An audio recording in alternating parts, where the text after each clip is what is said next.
Oh, damn. Just when you thought you had enough of your boy, or you wondered whether or not you were going to get more of your boy, I'm in the house, live on YouTube and in living color. You know what time it is when it comes to your boy Stephen A. under those conditions. In case you don't remember, I'm about to remind you. Let's roll!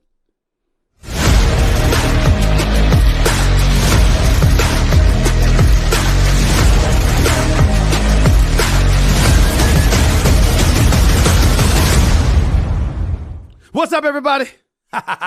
Welcome to the latest edition of No Mercy with yours truly, your boy Stephen A. Smith, coming at you as I love to do several times a week. Wherever you can find free podcasts, you can find me. Obviously, from this day forward, you can find me right here live on YouTube. And I say live, I mean live. Ain't tape delayed. You know what I'm saying? Ain't taped. Ain't none of that stuff going on. This is live and in living color. You're seeing me in the flesh as usual. I'm coming at you from one of my studios. I have several. And as usual, is being brought to you officially by FanDuel Sportsbook. FanDuel Sportsbook, the home of the No Mercy podcast with yours truly, Stephen A. We got a lot to get into right now, a whole bunch of stuff that I'm going to get into today. NBA playoff action, swimsuit issues. There's some stuff to discuss about that.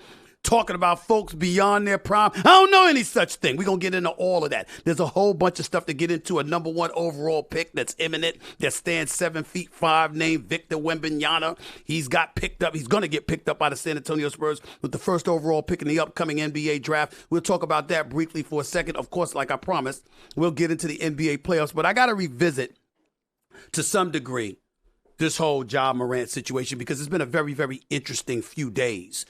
For those of you who are living under a rock, weren't paying any attention to anything that's going on, Ja Morant got himself in some trouble yet again just a few days ago. Over the weekend, a new video surfaced showing him holding a gun and all of this other stuff. And because of that, and because of the trouble that he had gotten into literally just weeks earlier, he's in a whole world of trouble.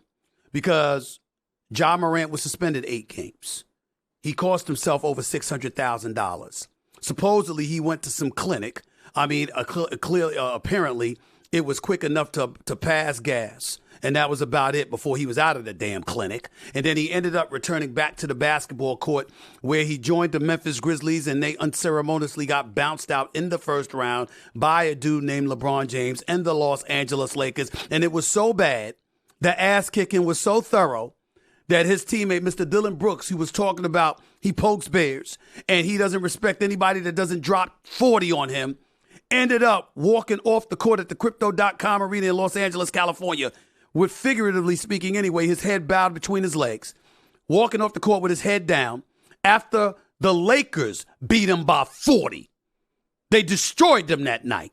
And because that happened, if you recall, LeBron James didn't even walk off the court. He didn't even go to shake their hands and to greet them goodbye because he was so disgusted by the way the Memphis Grizzlies had conducted themselves and had acted during that series. Remember, the same Ja Morant that's finding himself in trouble these days is the same Ja Morant that was on the record saying he ain't worried about the West. They good in the West. They ain't have anything to worry about. But he's home watching the playoffs. And he was sent there by LeBron James, Anthony Davis, and the crew that is the Los Angeles Lakers. But that's the least of Ja Morant's concerns. The concerns that he has now is what punishment is coming down. Because Tuesday to be exact, in Chicago, Illinois, the commissioner of the National Basketball Association named Adam Silver was speaking to ESPN's very own Malika Andrews. And during that discussion, he came across not only as a person who was shocked, those were his words, surprised, and a bit disheartened by what had transpired. Everything about him oozed betrayal. Meaning that he sat down with Ja Morant. He let Ja Morant know about the potential consequences of his actions and how something like this could never happen again because the NBA didn't want to be associated with guns. See, this is what they're not telling you. The NBA does not want to be associated with guns. I understand for a lot of you young whippersnappers out there, breath smelling like Similac, wet behind the ears, you might not understand this. But when the NBA was first taken over by Commissioner David Stern, former Commissioner David Stern, God rest his soul, Adam Silver's predecessor, who retired in 2014 and passed away a few years ago, that Commissioner David Stern, when it was taken over from him in the early 80s, The NBA was on tape delay. Tape delay.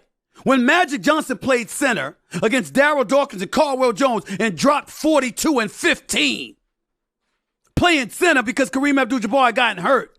The NBA was on tape delay. It wasn't live. When the Nets in New Jersey at the time, East Rutherford, New Jersey, upset Julius Erving, the doctor, and the Philadelphia 76ers in the first round of a playoff series, that was on tape delay. That was on tape delay. Why was it on tape delay? Because people didn't like the NBA brand. They didn't want to be associated with it. It was drugs. It was drug infested. It was crime infested.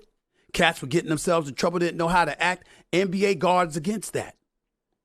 2004, remember what happened at the Palace in Auburn Hills when Ron Artest, a.k.a. Meta World Peace, jumped into the stands and attacked somebody and caused a melee at the Palace in Auburn Hills after somebody threw a cup of water on him? Remember that? As he laid on the scorer's table? Remember that? And remember all the stuff that ensued? He was suspended for the rest of the season. Steven Jackson from All the Smoke was suspended for about 25 games. Jermaine O'Neal was suspended for a boatload of games. Remember all of that? Remember what that happened? The NBA, in the aftermath of that, had a dress code and was trying to tell people how to dress. They were basically sending a message to advertisers and sponsors: we need to appease you, and we've got to capitulate to you to some degree because we got to continue to make sure we get that bag. And if the players want that bag, they got to capitulate too. That's what we're talking about here. We got to stop acting like we dumb and blind to all of this. We got to understand that it's a different day. It's too much money at stake. This is when millions were at stake. Well, what the hell you think they're going to do when billions are at stake? The average salary in the National Basketball Association right now is near $10 million. The average salary is at $10 million. Back in the day, it wasn't even $1 million. It was more like $500,000. That's how much money has escalated in the world of sports, particularly the NBA, which has established itself as a global iconic brand. Stephen A ain't Stephen A if it wasn't for the NBA. Basketball got me here. Yeah, I know my football. Yeah, I know my sports. Yeah, I love working for ESPN. Ain't no doubt about that. And now I got my own podcast that I own and operate. I'm the boss of this. It doesn't happen if basketball didn't do this for me. It doesn't happen if the NBA didn't do this for me. If the product didn't elevate in the mind's eye of the public to such a degree that it made it so attractive that people wanted to listen to me talk about this sport. So I understand. The question is, will the players? Because when you listen to Adam Silver speak on this issue, that's basically what he was saying. He spoke to Ja Morant. Ja Morant, who's got a 5-year, $231 million contract scheduled to kick in next season. Ja Morant, who replaced Kyrie Irving when he was exiled by Nike after his tweet that he put out with anti-Semitic tropes from some movie. All he did was retweet a movie, and everybody raised holy hell about it. So Kyrie was out. Ja Morant was brought in. Had a signature shoe with Nike scheduled to debut in April. They had to postpone that bad boy. Powerade. They ain't done business with a professional athlete in 5 years. But Ja Morant was their dude until that happened. So when you come back into the league after serving your suspension and you sit down with Adam Silver and Adam Silver says to you, yo, can't happen again. And then weeks later in the offseason, it actually happens. Ja Morant's in a world of trouble. Commissioner Adam Silver ain't playing. I know he issued this statement. He accepts full responsibility, accountability. I like Ja Morant. I want to help him any way that I can. I hope he's watching. I like Ja Morant. I want to help him any way I can. But ain't no way in hell I believe that statement from him because it's the same thing he echoed in an interview when he spoke to my man Jalen Rose on ESPN. Anybody trying to hear that now? Excuse my language. Nobody believes that shit. Nobody. Because it sounds like you're echoing the same damn thing you said weeks ago. You got with your publicist, your PR person, and it doesn't sound authentic. Nobody's trying to hear that. There's a flip side, however. Because while everybody will religiously point out that Ja Morant deserves to be punished and he messed up and he made a mistake, it doesn't mean there have not been compelling arguments to his defense. There are several, but I'm going to point to a couple right now. First things first, JJ Redick, Old Man in the Three podcast, doing color commentary on games with my man Richard Jefferson for ESPN and ABC games. Also a contributor to shows like Get Up and First Take on ESPN. My show First Take on ESPN. JJ Redick was on the air this morning. Listen to what he had to say here. Not defending Ja Morant, but making a very, very valid point that cannot be ignored. Check this out. And the last point I want to make is you bring this up. The guns on social media, we talk about consequences. Look, in our country right now, gun culture is pervasive. It's pervasive. We've got mass shooting after mass shooting, and nobody's doing a damn thing about it. So I get why we're so sensitive to this right now. But there's no consequence for Greg Abbott telling his constituents that they should go buy more guns, and then we have mass shooting after mass shooting in Texas. There's no consequence for an elected Tennessee official to send out a Christmas card holding AR-15s with his young family, and then there's a shooting in his very district. There's no consequences to that. So why are we trying to lay down the hammer on a 23-year-old who didn't break a law? Explain that to me. It really can't be explained. Because the old man in the three, who's also known as JJ Redick, is 1,000% correct. The governor of the state of Texas called for folks to go out and get your guns. I'm paraphrasing, but that's basically what he said. He most certainly said it. His name is Greg Abbott, saying Texans should buy more guns. This is what he said, albeit months ago. He's on the record stating that. That's who JJ Redick was alluding to. Despite mass shootings in Dallas, Uvalde, Texas, and other places, the fact of the matter is that that's what was said by the governor of Texas. Okay? This is not politics.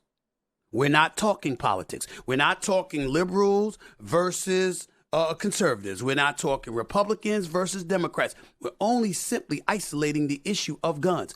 By the way, ladies and gentlemen, I don't have a problem with people having guns as long as it's licensed and it's in your home. Now, I'm not down with constitutional carry states that don't even require a permit for you to walk around with concealed or open carry situations. I don't want that.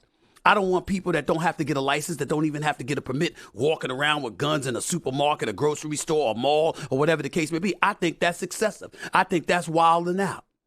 No pun intended, Nick Cannon. That's wilding out. Hell no, I ain't down with that. I'm not a supporter of that. But if you are licensed to have a gun and you have it in your home, strictly for self-defense measures, I'm down for that. If you're a hunter and you're going out hunting, it's legal. Okay, fine. But walking around, openly carrying a firearm, and you don't even have to have a permit, I'm not down with that. I'm not down with people that think they should be walking around with AK-47s or AR-15s. But a handgun in your home? Hell, even in the glove compartment of your car. I don't have a problem with that. But it was a worthy point that JJ Redick brought up. Here's another one. Tennessee rep, Andy Ogles. That was the Tennessee congressional figure that JJ Redick was alluding to that sent out Christmas cards, not just with himself and his wife, but himself, his wife, and his children all holding guns. Now, one could easily argue one has nothing to do with the other, and I understand that. Somebody brought that point up to me today, and I respect where they're coming from. And it actually made sense what they were saying, because they were pointing out that when you think about the NBA, and you think about the business that is the NBA, you have to pay attention to that. You have to understand that you can't compartmentalize. They're two different things. Elected officials and what have you, and talking about policy is different than individuals and their individual actions. But J.J. Redick's point is still valid because the public at large would sit up there and engage in condemnation when it comes to a 23-year-old athlete, more so than they would an elected official who has dominion and, dare I say, supervision to some degree over our lives, passing immigration policy, healthcare policies, telling women whether they should or should not have the right to an abortion and stuff like that, whatever side of the aisle you're on. People are exercising dominion over our lives, and we seem to have less of a problem with them than we do with people like Ja Morant. No wonder our country has a problem because it's ass backwards. Steven Jackson, a.k.a. Stacks, All the Smoke podcast with my man Matt Barnes. He had a couple of things to say. He posted something on his Twitter account, if I remember correctly. And I got where he was coming from with that big time because he pointed out something that needed to be pointed out. He was talking about Chris Kaman. Former NBA player in the year 2012, 2013, 2016, wasn't suspended for a single minute of a game because of guns. And he was saying, but now here we are going off about Ja Morant. He was talking about the hypocrisy. He brought the black-white equation into the situation. I don't even have to go there. We lived in a different time. Although we've been concerned about guns and we've been literally hearing people scream about gun laws needing to be addressed in this country for decades, the fact of the matter is 2023 is a far different time than 2013, 2012. It's just a fact. But that doesn't negate what Steven Jackson pointed out. And to elaborate and embellish his point even more, listen to what he had to say here. Well, some quick, since a lot of y'all don't have no comprehension. My brother died. I called Ja to call my little nephew because my nephew wanted to be just like him. Ja called him, showed him some love. I want him to be like Ja, but I don't want my little nephew to be holding guns and thinking holding guns is cool. So Ja deserves all the punishment he's going to get, all that. He has to be held accountable. But we have to make it make sense.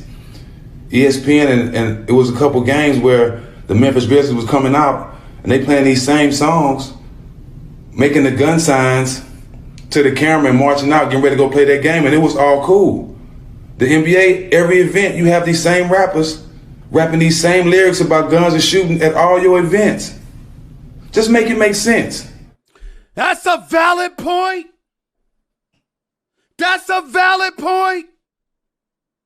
Steven Jackson's my brother. I love him to death. I've known him for years. He's a real one. Matt Barnes, too. I've been tight with them brothers for all of these years. They have always been cool with me, even when we disagree, ladies and gentlemen. I know y'all try to act like we've had problems with each other. No, we have not.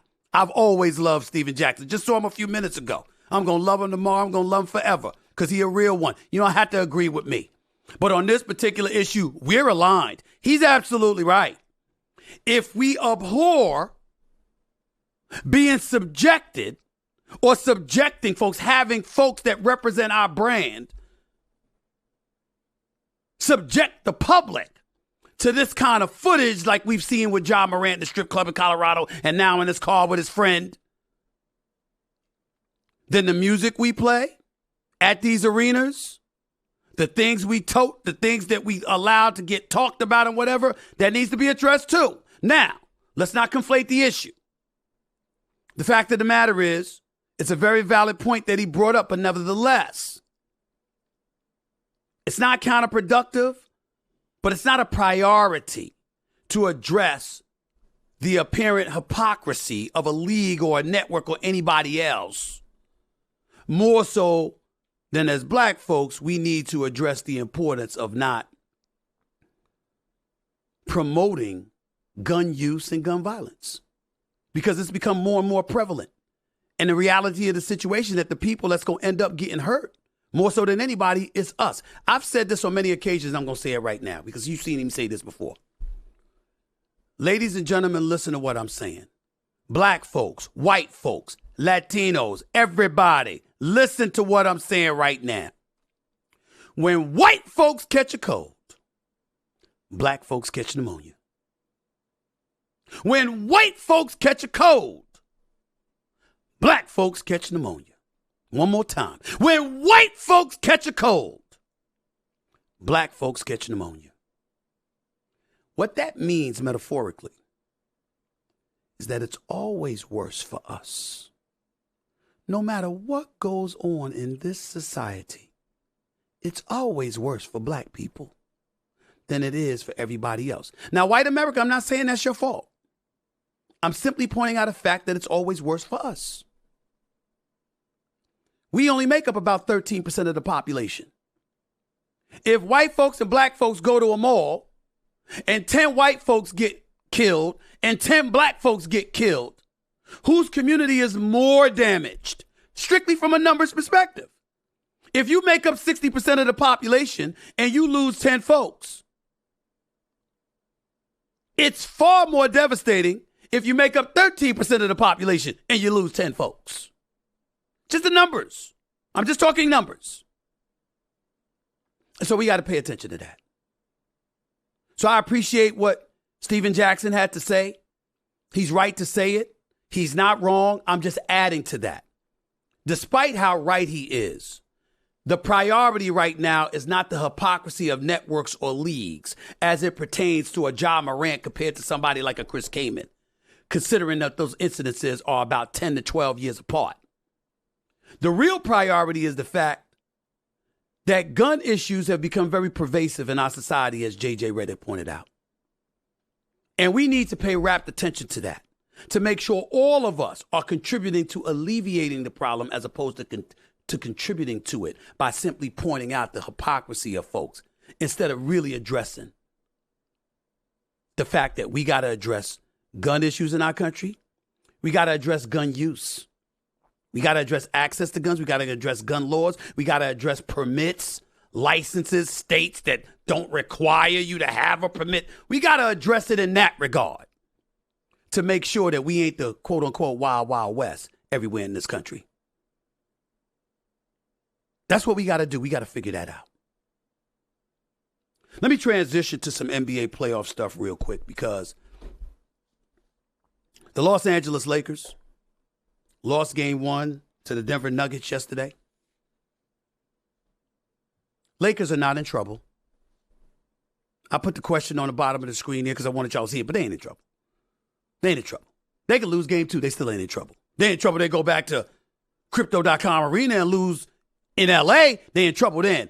But when you are number 1 seed and you are hosting the first 2 games of a playoff series and you win those first 2 games, it's not a shock. It's not a shock. Jokic, 36, 21, and 14. Good Lord have mercy. This brother is something else. He's something special, y'all. He put on an absolute clinic in the first 3 quarters. But let's not throw shade on Anthony Davis. This brother showed up. Anthony Davis dropped 40. He had 40 and 10. Let's not talk to him like he ain't somebody, like he's somebody that didn't show up and produce. Let me tell you what the Denver Nuggets need to be concerned about. Jokic goes for 12 points in the third quarter, hits all 5 of his field goal attempts. And in the fourth quarter, Lakers coach Darvin Ham switched Rui Hachimura on him and basically had Anthony Davis shadowing, playing freelancing free safety style on the front line, on the baseline to help out Hachimura if Jokic came into the lane. Jokic shot 1 for 6 in the fourth quarter, scored 2 points. If it wasn't for the 31 points that Jamal Murray dropped, it wasn't the key 3-pointer Michael Porter Jr. hit, who knows what would have happened in this game. Lakers were down 20, pulled it to within 3, was in a position to tie the score if LeBron James had thrown up an ill-advised 3-point shot, which he had no business doing because the man ain't been hitting threes this postseason. But I think this is going to be a series. It's going 7 games. I think it's going to come down to a game 7 in Denver to decide who goes to the NBA Finals. And how much of us are willing to bet our money against LeBron James in a game 7? I'm just saying that's something that we can think about. By the way, I know people are looking forward to me talking about Victor Wembanyama, the Frenchman, 7'5" with skills of a guard. I don't really have much to say. You know why? I wish him nothing but the best of luck. I'm happy he landed in San Antonio, whether it's Boris Diaw or Tony Parker or other Frenchmen that came to play for the San Antonio Spurs. San Antonio's connections in the world, in Europe, are profound. They're big time.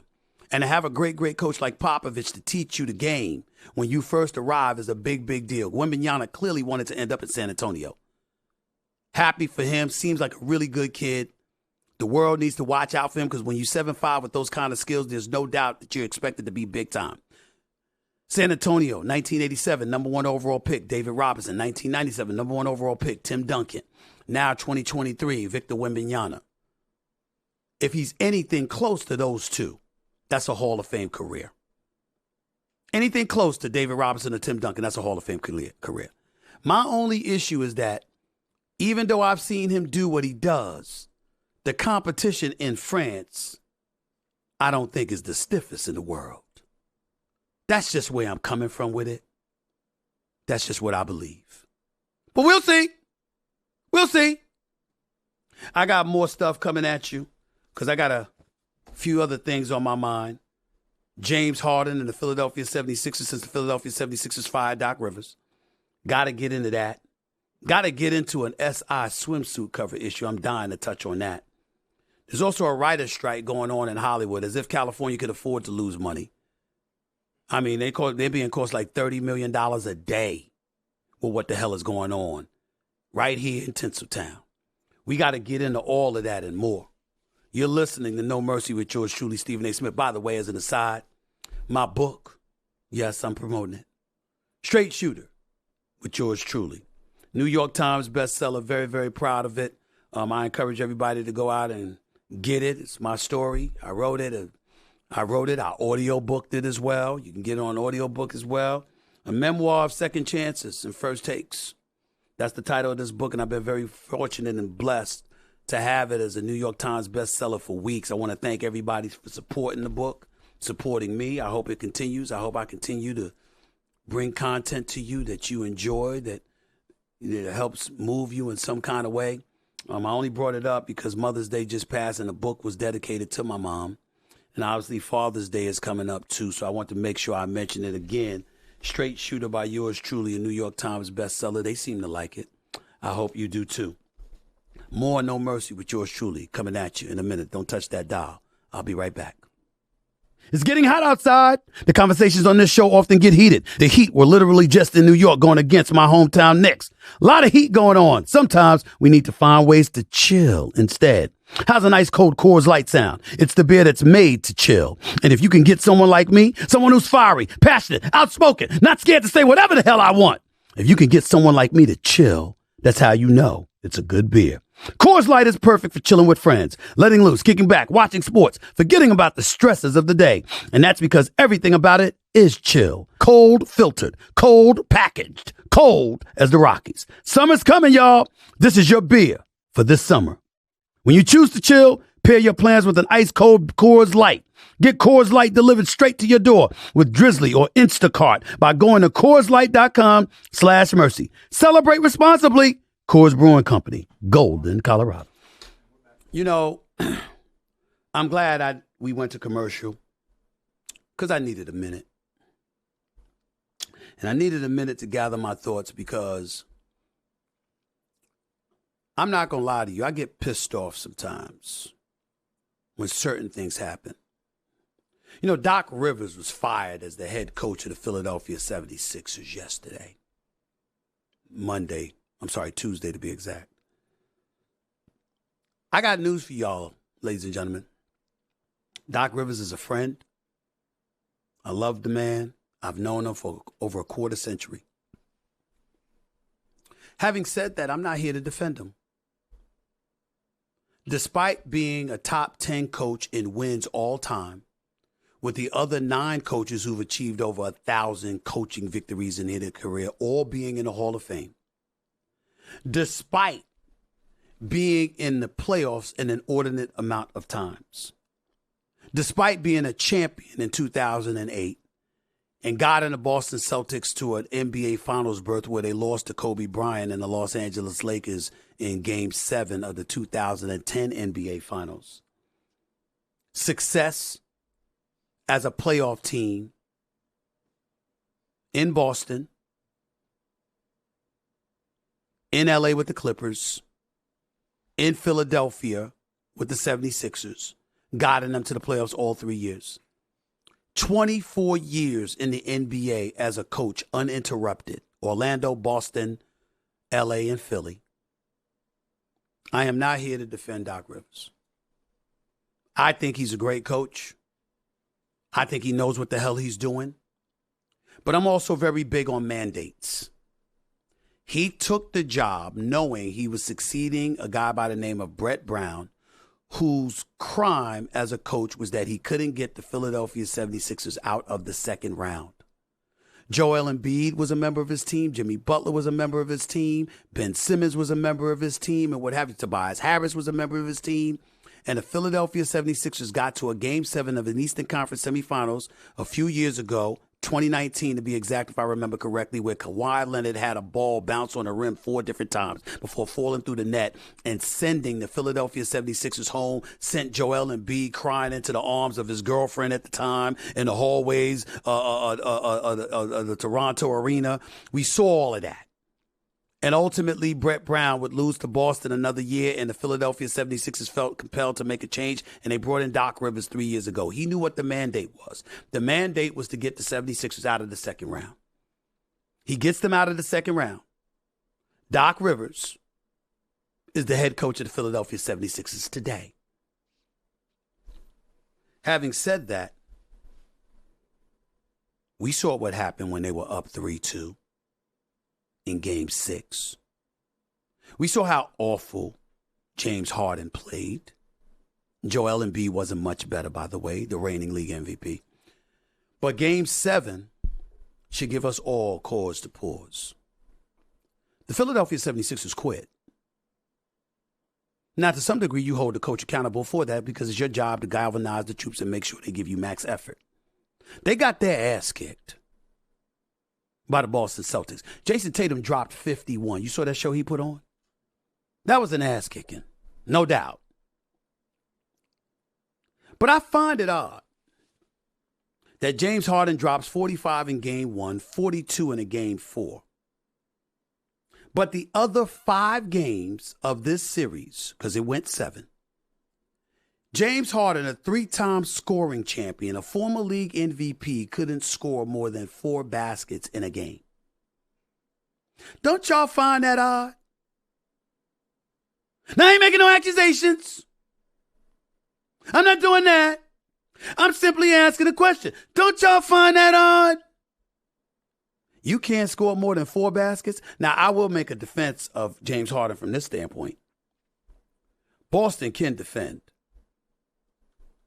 They don't need to double most of the time. Tatum, Brown, Robert Williams III, Al Horford, Marcus Smart, Derek White, Malcolm Brogdon, and these boys, they don't have to double. They don't need help. They can defend straight up. I get that.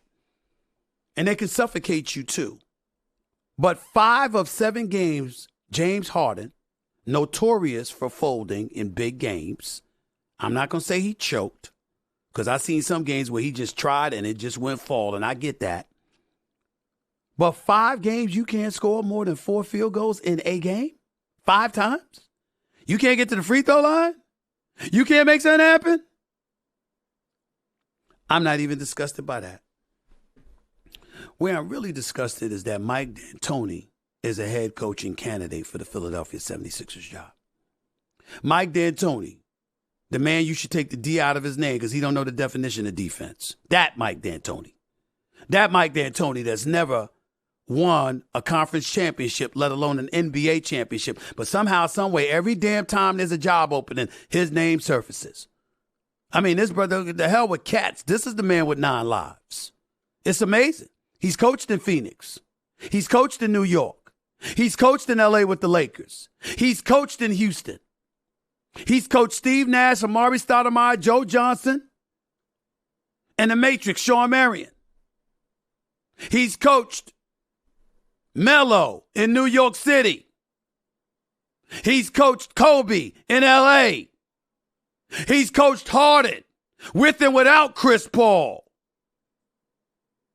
With and without Russell Westbrook in Houston. This is Mike D'Antoni. No championship, 0 to show for it. So why is he a head coaching candidate?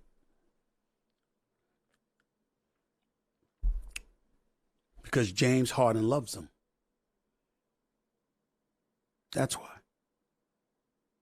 And Daryl Morey, in turn, loves him because he loves all things James Harden. James Harden got Doc Rivers fired. I'm not throwing shade on James Harden. I'm just giving you facts.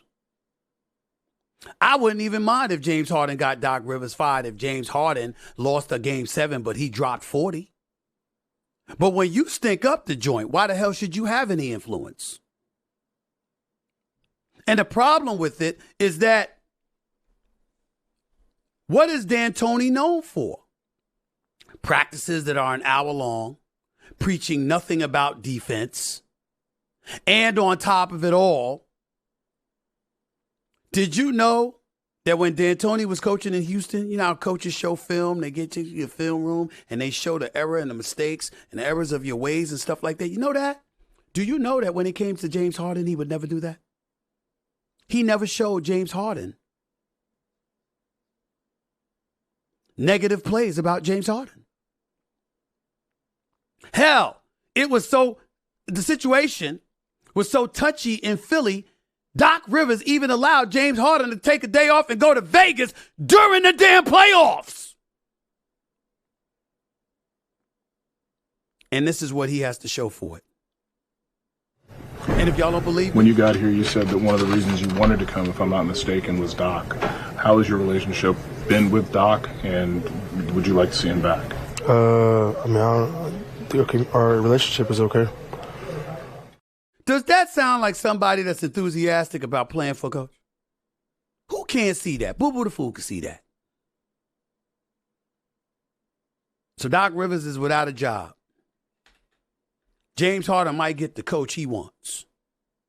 But it doesn't necessarily mean that's the coach that's best for the Philadelphia 76ers. Let me tell you what it does mean. If James Harden ends up getting Mike D'Antoni as his coach in Philly, let me tell you what that means. That means that James Harden is the face of the Philadelphia franchise, not Joel Embiid. Because James Harden is the one that has a relationship with Daryl Morey. James Harden is the one that has a relationship with Mike D'Antoni. And if Joel Embiid allows that, then he deserves what he gets, even if he is the reigning league MVP. Back with my last segment to close out the show in a minute. Don't touch that dial. You're listening to Stephen A.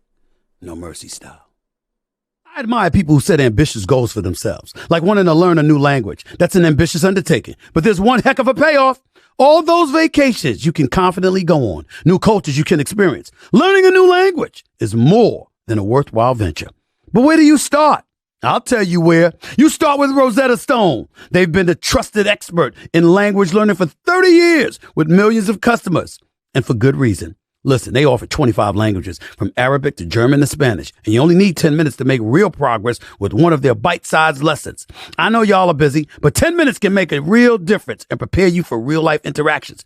That is 100% worth it. And for a limited time, our listeners can get Rosetta Stone's lifetime unlimited subscription, which gives you access to all 25 of their languages forever for 40% off. Visit rosettastone.com/mercy today. Rosetta Stone. How language is learned. You know, this next segment is about me looking out for my peeps. Because I don't know if any of you have really paid attention to what's going on, but you need to. Because it's important. Certain things are more important than people realize. There's a strike that's going on in Hollywood. A strike that's costing the state of California's economy, $30 million a day. And it's the Writers Guild Association who went on strike, I believe, May 2nd. More than 11,000 writers, to be exact, are striking. You drive down the streets of L.A. Fox Studios and other places, and you see them outside with their picket signs. It's a hard watch considering the times that we're living in, because we don't wish this on anybody. Writers are what makes things go.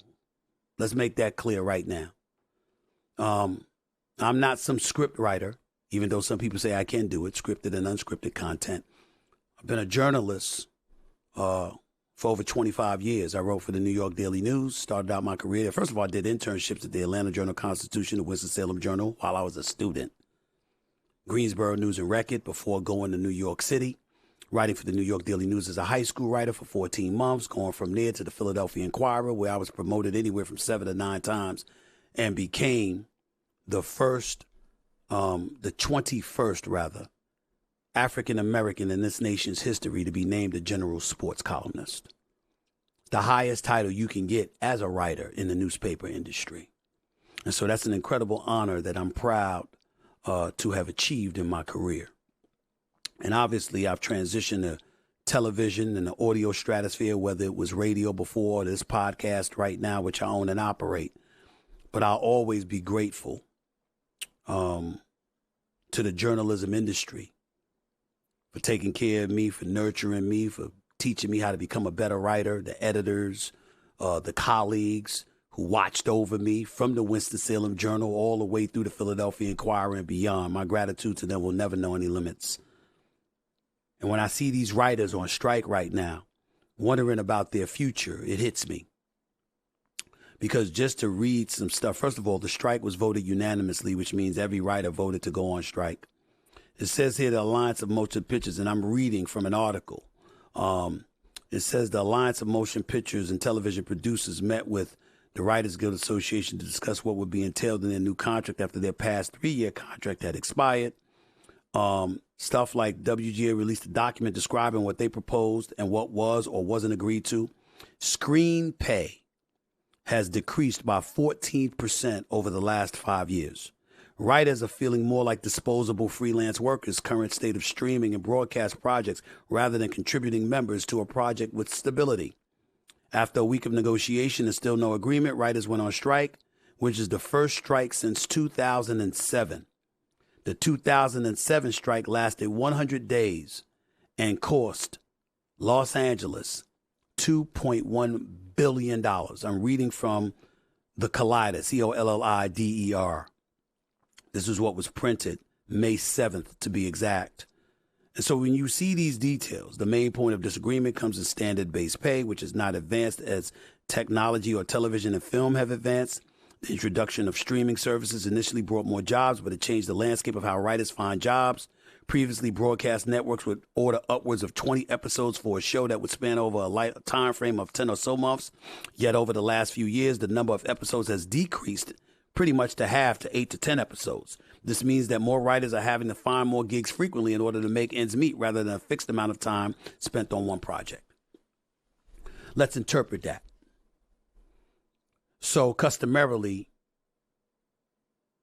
you was working a certain amount of time. Now that time has been cut in half. If time has been cut in half, obviously your pay is going to follow suit. If your pays follow suit, it compromises your quality of life. We understand that. There's two sides to this. One needs to understand the business side from the corporate side, basically that COVID-19 ravaged us all. It closed down and shut down movie theaters across the nation, if not across the globe. Streaming elevated in the mind's eye. Well, imagine if you're the movie industry and people were going into theaters all the time and they'd buy soda and popcorn and hot dogs and all of this stuff and they'd go to the movies. And if they wanted to go with 4 people, they'd have to pay 4 people for 4 or 5 people. Okay. And you'd have to pay for all of that stuff that came with it. And if you wanted to go see the movie again, you'd have to come back and pay again, et cetera, et cetera. But streaming came into play. Now all you got to do is order a movie once. And you can watch it for as many times as you want. And while watching it for as many times as you want with as many people as you want, you don't necessarily need to go to the movie theater in order to patronize a product or a brand. That would be why companies like Disney, that's what contributed to them losing over $5 billion. And the boss, Bob Iger, having to announce that 7,000 people would be laid off. That's what contributed to Zuckerberg at Meta, a.k.a. Facebook, laying off thousands upon thousands of people. That's what's contributed to Amazon, laying off thousands upon thousands of people. The list goes on and on. It's not going to end. So the writers, understanding that their backs are against the wall, are saying we understand, justifiably so, that you're losing money. The flip side to it, however, is why not make it difficult for people to just order a movie once and watch it as many times as they want to? Make sure that they get to watch it and they got to pay for it each time that they watch it. That way that money continues to get funneled in and we can get a piece of that action. We've also been hearing articles about artificial intelligence and how that damn near is on the verge of replacing human beings. And the workforce is expected to dissipate in the decades to come. I pay attention to the future just as much as I'm paying attention to the present. And I don't waste my time arguing over business because I know business has no compassion. Business doesn't give a damn about human beings. Business gives a damn about whatever its bottom line agenda is. So as a result, you've got to think like a business in pursuit of what you're after. And come to business, folks, with business propositions. And somehow find a way to display win-win propositions. So it's in somebody's best interest to do business with you, as opposed to steamrolling over you to get to what they deem to be their end game, which may not necessarily be beneficial for them nor you in the long run. I think business, and I got to tell y'all, I got to share this story with y'all real quick, just to give you something, a little something about me as I sit here talking to you live on YouTube, which I will be doing from now on 3 days a week. Live right here, 4 p.m. Eastern, 1 p.m. Pacific, right here on my podcast, live on YouTube. No tape delay, no 7-second delay. I'm here. This is me in the flesh. Let me tell you something. And by the way, assuming no catastrophe, I mean, if I get in a car accident or something like that, or I get delayed at the tunnel or something like that, I mean, stuff happens, okay? Stuff happens, all right? But I plan on being here live. But I digress. Telling you a little story about myself. You know, my day job is at ESPN, and I worked at ESPN since 2003. They let me go over a contract dispute in 2009. I will openly confess, as I wrote in my book, Straight Shooter, Memoir, Second Chances and First Takes, New York Times bestseller. As I wrote in that book, it was a devastating experience to go through. But I got to confess to y'all, it's the best thing that ever happened to me in my life. I didn't know it at that time, but it's the best thing that ever happened to me in my life. Here's why. I didn't know my business. I didn't master my business. So I personalized everything. Must be race. I'm a black man. I'm outspoken. I have some degree of intellect, a little bit anyway. I'm their nightmare. That's why they're holding me back. I'm popular. Everybody loves me or loves to hate me, but they're always watching. That's what I believed. And I had no evidence because I didn't know what the hell I was talking about. I thought because I was on the side of buses or I was on billboards and stuff like that my popularity was cemented. And because they screamed my name in the streets and they knew who Stephen A. was, I must be worth more. I had no analytical data. I had no numbers. I didn't even have a publicist or an agent connected enough to provide me with the necessary intel to validate and authenticate my value. I was an ignorant ass. Period. And when I got fired and let go, You know what was the most devastating part of it?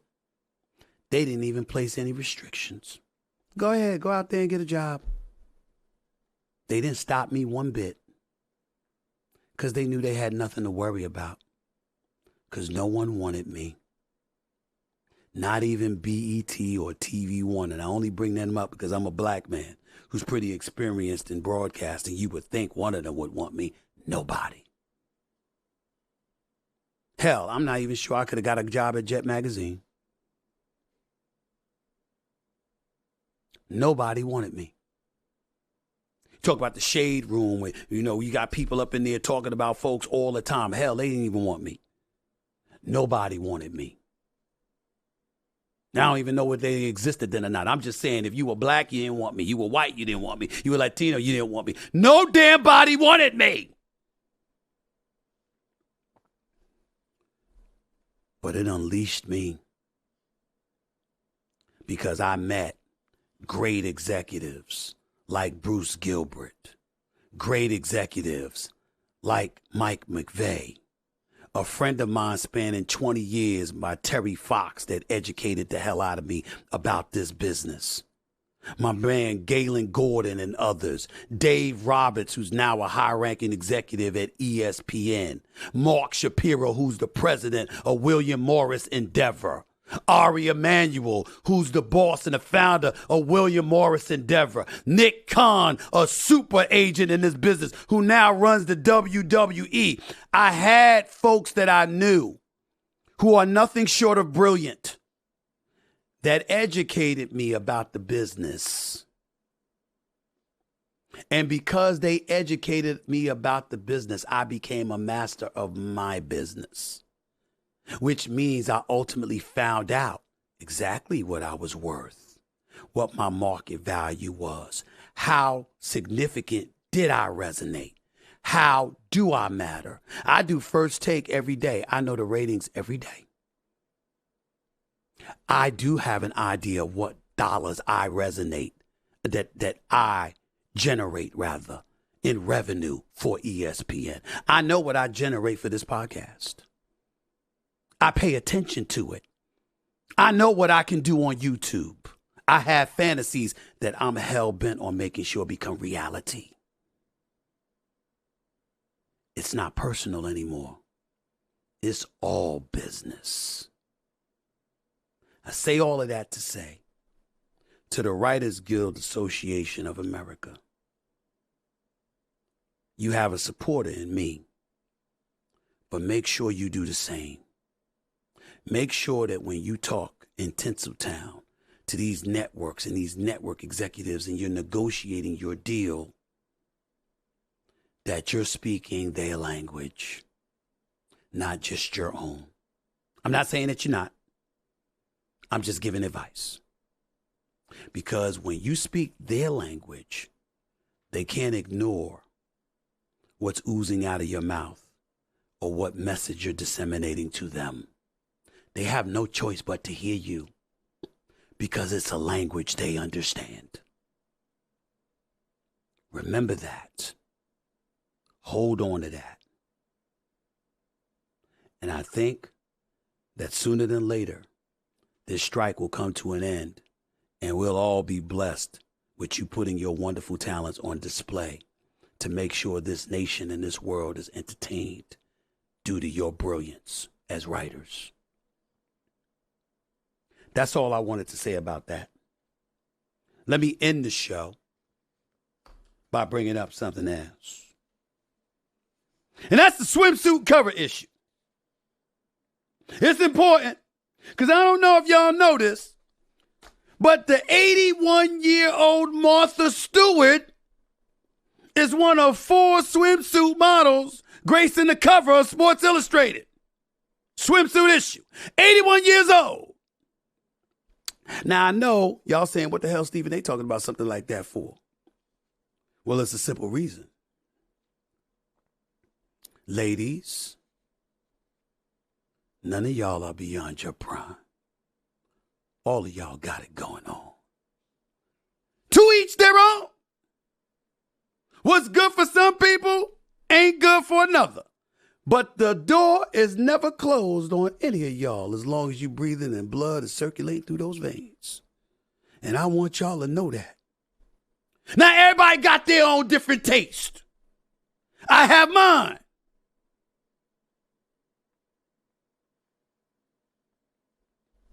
People have theirs. I said I have my taste for a reason. I'm looking for footage to show what my kind of taste looks like. That would be one of them. Let's put that on pause for a second. Russell Wilson.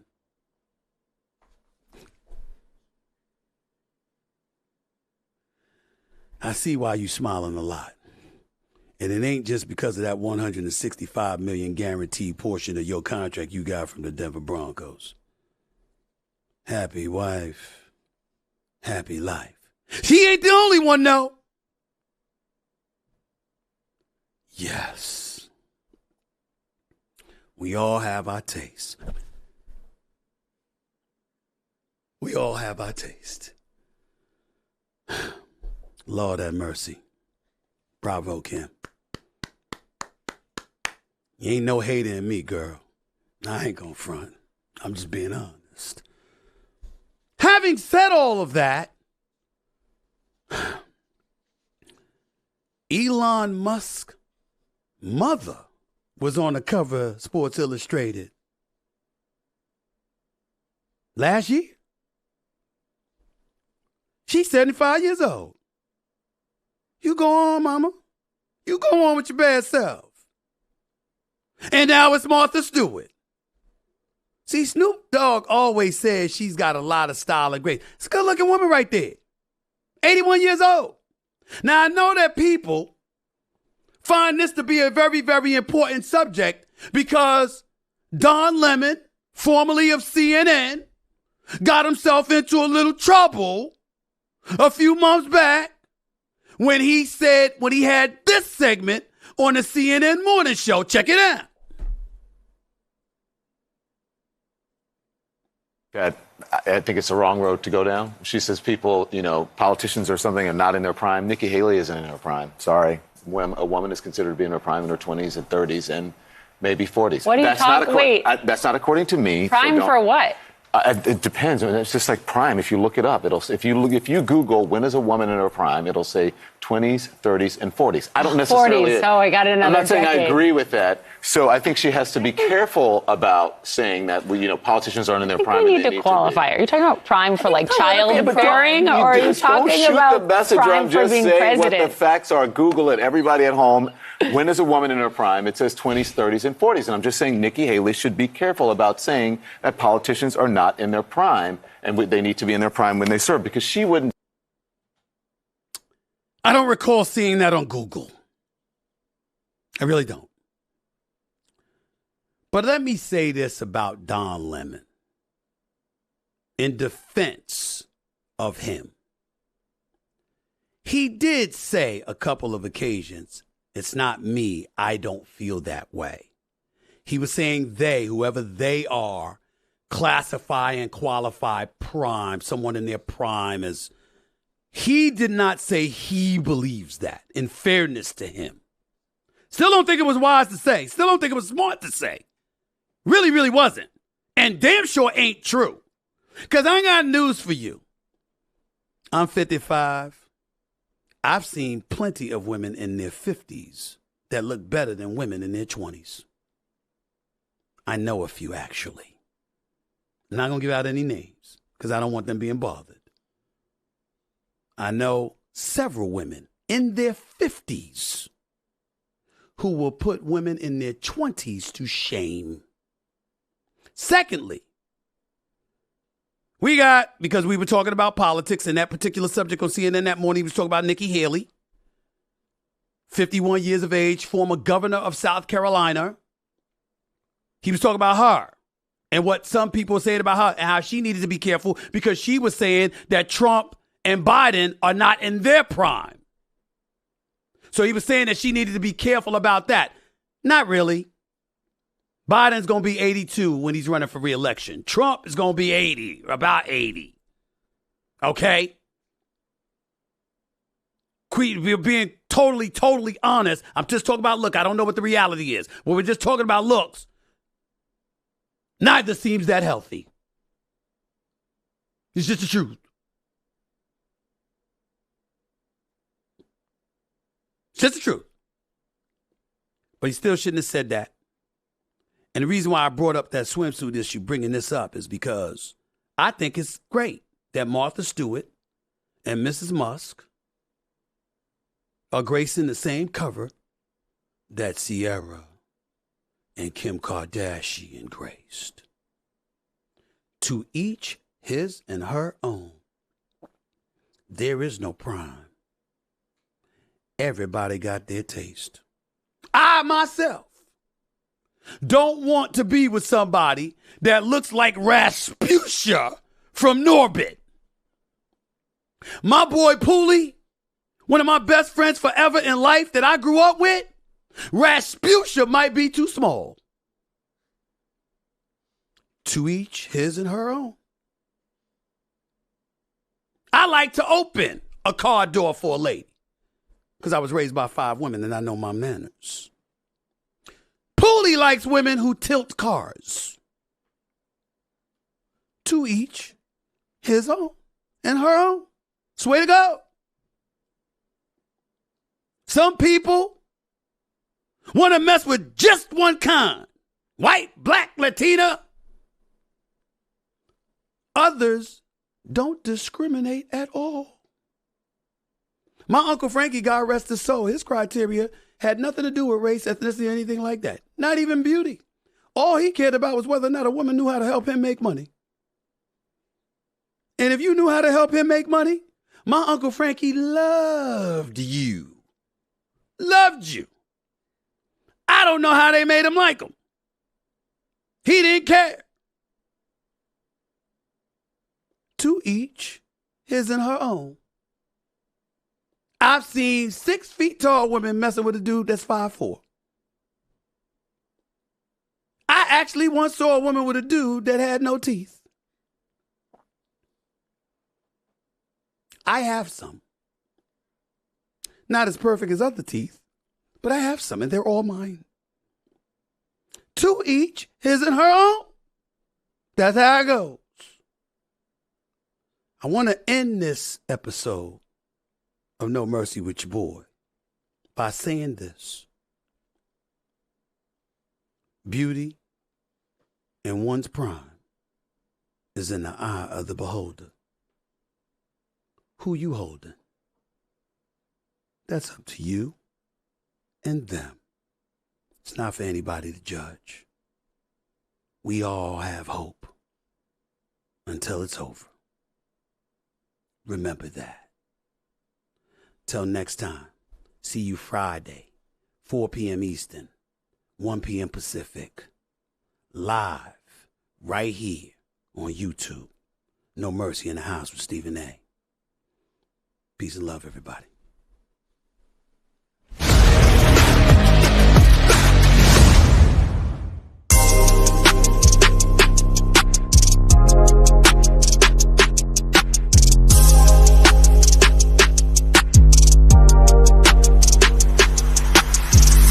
Ladies and gentlemen, we're talking about a great place to find amazing items today. We're talking about Etsy. They have the types of beautifully made items made by independent sellers that you just won't find anywhere else. I'm talking about custom bobbleheads made from whatever picture you send to the seller. I'm talking about mugs made out of baseball bats. I'm talking about personalized golf balls that make the perfect gift. Something I saw recently that I thought was real cool, a periodic table of elements. But they're all elements of classic hip-hop. That's the type of creativity these sellers have through gifts, clothing, home decor, furniture, art, and so much more for all budgets and any occasion. There's no other shopping paradise like Etsy. I'll tell you that right now. New to Etsy. Use the code NEW for 10% off your first purchase. That's code NEW, N-E-W. Maximum discount value of $50. Offer ends June 30th, 2023. See terms at etsy.com/terms for home, style, and gifts. Shop Etsy.com. That's ETSY.com.